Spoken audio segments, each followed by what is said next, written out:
स्वागत च्यानलमा म सुशान्त। आजको भिडियोमा हामी मेटालिक बडी इफेक्ट कसरी क्रिएट गर्ने भन्ने कुरा हेर्न जाँदैछौँ। आजको टपिक चाहिँ हाम्रो अलिकति रेगुलर भन्दा अलिकति फरक, अलिकति फन टाइपको छ। हेरौँ है त, स्क्रिनमा हेर्नुहुन्छ एउटा मैले बडी बिल्डरको एउटा फोटो लिएको छु हैन।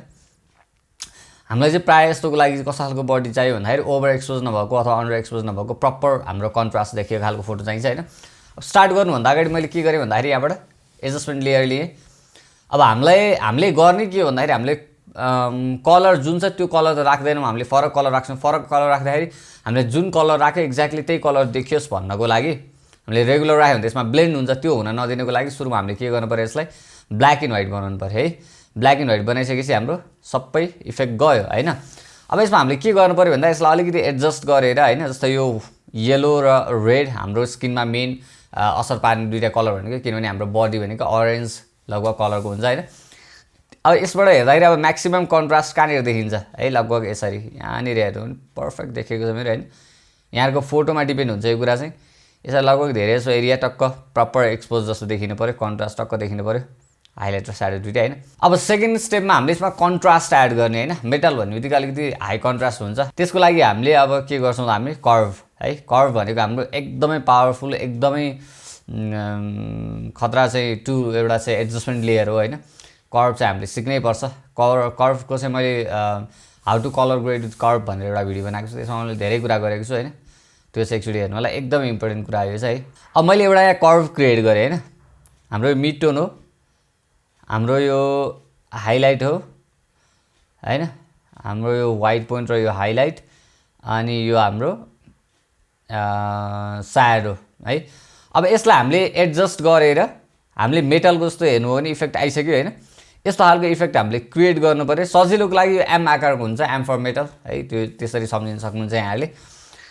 अब यसलाई चाहिँ हामीले अलिकति एडजस्ट गरेर हैन, अब कति हुँदाखेरि हाम्रो फोटो अनुसार डिपेन्ड गर्छ, किनभने एउटै चाहिँ हुन्छ, एउटै सबै फोटोमा एउटै म्याच हुन्छ भन्ने कुरा भयो नि। जस्तै यसरी हेर्दाखेरि हाम्रो धेरै माथि गर्दाखेरि हाम्रो यो हाइलाइट अलिकति टल्किन्छ, यति जति गरौँ हैन।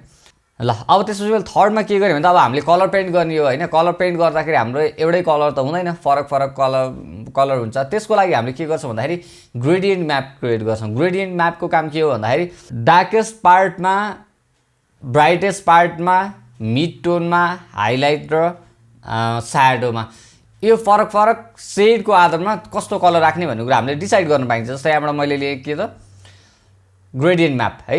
अब ग्रेडियन्ट म्यापमा चाहिँ हाम्रो यो यसरी कलर देख्नुहुन्छ हैन। सो हाम्रो लेफ्ट साइडको भनेको ब्ल्याक हो, राइट साइडको भनेको व्हाइट हो, हाइलाइट हो। जस्तो हाइलाइटमा मैले रेड एड गरेर यहाँबाट डबल क्लिक गरेर यसरी हैन भने हाम्रो जहाँ जहाँ हाइलाइट छ त्यहाँ मात्रै कलर एड हुन्छ हैन त, डार्कमा त्यो कलर एड छैन। अब मैले डार्कमा चाहिँ के गरेँ भन्दाखेरि एउटा ग्रिन कलर एड गरेँ, यहाँहरूलाई सिर्फ यसको इक्जाम्पल देखाउनुको लागि है। ल यो हेर्नु भने जहाँ जहाँ हाम्रो डार्क एरिया थियो त्यहाँ चाहिँ ग्रिन एड भयो, जहाँ जहाँ ब्राइट एरिया थियो त्यहाँ रेड एड भयो हैन। अब अभियसली हामीले यो त क्रिएट गर्दैनौँ, हामीले क्रिएट गर्नु पर्यो के भन्दाखेरि एउटा ग्रेडियन्ट यसलाई मिल्ने कलरको। यहाँ प्रिसेटहरू थुप्रै छ हैन। मैले यसमा एउटा बनाएर राखेको छु, यहाँले देख्नु सबभन्दा लास्टमा चाहिँ मैले डिफाइन गरेँ। यहाँ मैले यसरी ट्याप गरेँ भने यसरी एउटा चाहिँ ग्रेडियन्ट आउँछ है। अभियसली अब यहाँ म यहाँहरूलाई यसको भ्याल्यु राखिदिन्छु। सबभन्दा लेफ्ट साइडमा हाम्रो यहाँनिर यो कलर कोड देख्न सक्नुहुन्छ हैन। यहाँहरूले चाहिँ अब यो कलर टिपेर आफूले ट्राई गर्न सक्नुहुन्छ है। म यहाँहरूलाई कोड पनि राखिदिन्छु। सबैमा यो मिल्छ भन्ने छैन। अब मैले यो फोटोको आधारमा मैले क्रिएट गरेको ग्रेडियन्ट म्याप हो हैन। अब यहाँहरूले चाहिँ कस्तो फोटोमा काम गर्दै हुनुहुन्छ त्यो अनुसार यहाँहरूले एडजस्ट गर्नुपर्ने हुन्छ है। अब के हो, यसले ओभरअल फोटोमा काम गर्यो। अनि त्यसपछि हामीले यसले हरेक एडजस्टमेन्ट लेयरले हाम्रो तीनटा कुरालाई असर पार्छ। एउटा लुमिनेन्स भनेको ब्राइटनेसलाई, अर्को भनेको स्याचुरेसन कलरको गाढा वा फिकापन भनेर मैले कुरा गरेँ, अर्को भनेको हाम्रो यु हैन एक्चुअल कलरलाई हैन। यो तीनटा कुरालाई फरक पार्छ। त्यही भएर हामीले तीनटै कुरालाई अभियसली हामीलाई त कलर मात्रै चाहिएको, यहाँले ह्यु स्याचुरेसनको एउटा मैले एडजस्टमेन्ट लेयरको भिडियो बनाएको छु, त्यो हेर्न सक्नुहुन्छ है। अनि मैले के गरेँ यहाँबाट हाम्रो ब्लेन्डिङ मोडको पनि छुट्टै भिडियो बनाएको छु मैले। एकदमै कम्प्लेक्स छ फोटो सब है, हामीले धेरै हल्का रूपमा लिनु चाहिँ भएन यसलाई। मैले यसलाई चेन्ज गर्ने केमा कलरमा, भन्नुको मतलब यसबाट हामीलाई कलर मात्रै चाहियो, अरू केही पनि एडजस्ट गर्नु भएन भन्न खोजेको है। मैले चाहिँ यहाँबाट अलिकति यसलाई एडजस्ट गरेँ है। कर्भबाट यहाँहरूले आफूलाई कति चाहिन्छ त्यो अनुसार एडजस्ट गर्न सक्नुहुन्छ। मैले चाहिँ यसलाई अलिकति हैन, किनभने कलर एड भइसकेपछि अलिकति फरक खालको टोन देखिन आउँछ हैन। अब यति ठिक छ भने अब मैले लेयर मास्क क्रिएट गर्नु पर्यो। अब लेयर मास्क त हाम्रो तीनटा एडजस्टमेन्ट लेयर छ, तीनटैको लागि कि त हामीले छुट्टै छुट्टै गर्नु पर्यो हैन। त्यो गर्दा अलिकति झन्झट हुन्छ। त्यही भएर मैले सजिलो तरिकाले के गरेँ भन्दाखेरि फर्स्टकोमा क्लिक गर्ने, अनि शिफ्ट थिचेर लास्टकोमा क्लिक गर्ने। सबै सेलेक्ट भयो, ग्रुपको अप्सन छ, अथवा कन्ट्रोल जी गर्न सक्नुहुन्छ यहाँले अथवा कमान्ड जी हैन। अनि यसरी ग्रुपिङ भइसकेपछि हामीले के गर्ने त, लेयर मास्कमा क्रिएट गर्यो भने हाम्रो प्लेन लेयर मास्क क्रिएट हुन्छ भने हामीले अप्सन अथवा अल्ट थिचेर हाम्रो लेयर मास्कमा क्लिक गर्यो भने इन्भर्टेड लेयर मास्क क्रिएट हुन्छ, ब्ल्याक पेन्ट भएको लेयर मास्क क्रिएट हुन्छ हैन। अब हामीले के गर्नु पर्यो त, लेयर मास्कमा के हुन्छ, हामीले व्हाइटले सो गर्छ, ब्ल्याकले हाइड गर्छ। यो हामीले लेयर मास्कको भिडियोमा हेर्यो। लेयर मास्क भनेको अति इम्पोर्टेन्ट कुरा, यहाँले लेयर मास्कको भिडियो हेर्नुस्, मैले त्यसको पनि भिडियो बनाइसकेको छु है।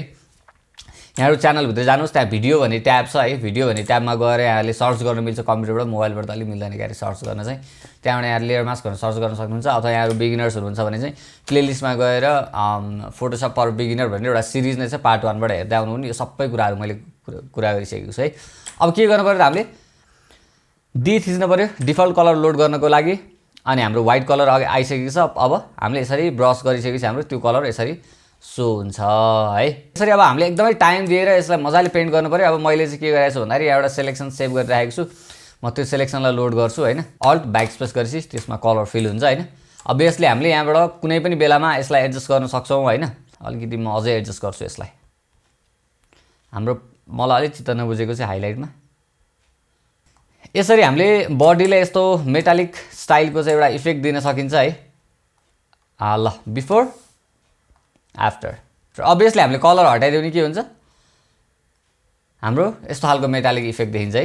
आजको लागि चाहिँ हाम्रो अलिकति फन भिडियो यति नै थियो। यहाँलाई कस्तो लाग्यो, यहाँले मैले धेरैचोटि मेन्सन पनि गरिसकेँ, हाम्रो भनेको फोटोग्राफी र फोटोशपको च्यानल हो है। यहाँहरूले चाहिँ ग्राफिक्स डिजाइनिङ अथवा फोटो एडिटिङ अथवा फोटोशपमा यहाँको चाहिँ करियर बनाउन चाहनुहुन्छ भने चाहिँ यहाँले हेर्न सक्नुहुन्छ भिडियोहरू, एकदम एडभान्स भिडियोहरू मैले पब्लिस गरिरहेको छु। अनि यहाँहरूले मलाई इन्स्टाग्राममा कन्ट्याक्ट गर्न सक्नुहुन्छ, यहाँहरूले चाहिँ भिडियोहरू हेर्न सक्नुहुन्छ। यहाँलाई मन पर्यो भने सब्सक्राइब पनि गर्नु होला। यहाँको कोही सिक्दै हुनुहुन्छ भने रेकमेन्ड गर्नुहोस्, कमेन्ट गर्नु यहाँलाई कस्तो लागिरहेको छ, कस्तो भिडियो यहाँले खोजिरहनु भएको छ है। आजको भिडियोमा चाहिँ यति नै गरौँ। Stay connected.